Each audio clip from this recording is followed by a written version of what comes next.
A long-awaited ceasefire has finally come into force in Gaza overnight.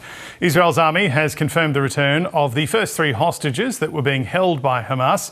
Romy Gonen, Doran Steinbrecher and Emily Damari were released to the Red Cross overnight before being handed over to the Israeli military and flown to a hospital in Tel Aviv.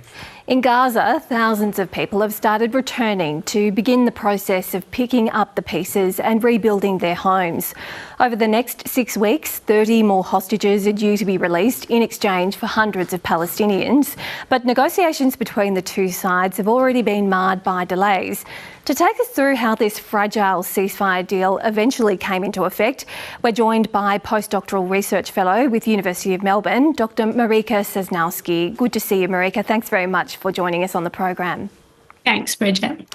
Tell us just how important is this ceasefire and how historic is it, Marika? Look, it's very important, of course, after the last 15 months of the war, the current war in Gaza. It's great to have a ceasefire deal now that's now in effect.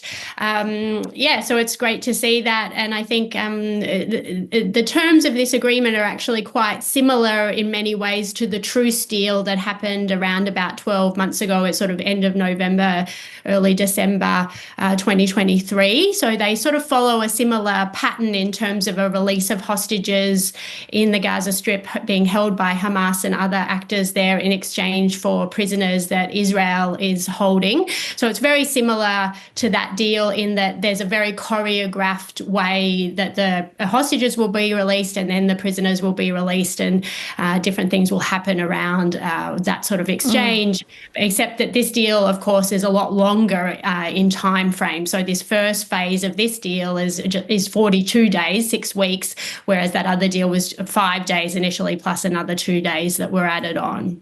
And why is that historic or significant, Marika, in terms of the time frame and that staged release? Is that to give each side an opportunity to ensure that the other side honours its side of the bargain in essence? Effectively, with ceasefires, look, you can put anything into these type of deals that the parties want to. And so I think in a way, these type of ceasefire deals are best thought of as a type of contract. So the parties to this agreement have gone to a lot of trouble to negotiate quite specific terms of this agreement, particularly in the first phase. And obviously, they've thought 42 days is a number that they've chosen. They think that will allow time for the hostages, different things to happen during that time, including a lot of aid coming into the Gaza Strip, potentially some rebuilding, rubble being cleared, people in the Gaza Strip being allowed back to their homes, as well as the release of a number of hostages over that whole phase of 42 days, as well as the release of Palestinian prisoners. So it really depends on the parties to a conflict what they decide. And in this case, that first phase is going to be 42 days, hopefully continued by 2 other phases of similar amount of time that will prolong the ceasefire. And Marika, which other international actors were crucial in this, in coming to an agreement that had been long hoped for such a long time? Well, obviously, President Biden of the United States has said this agreement in terms of its content is very much based on the agreement and the text that he put forward in May of last year. And you can see that very much in the text of the agreement. It's even specifically referenced in the text of this agreement. So that the US has certainly been a major player here.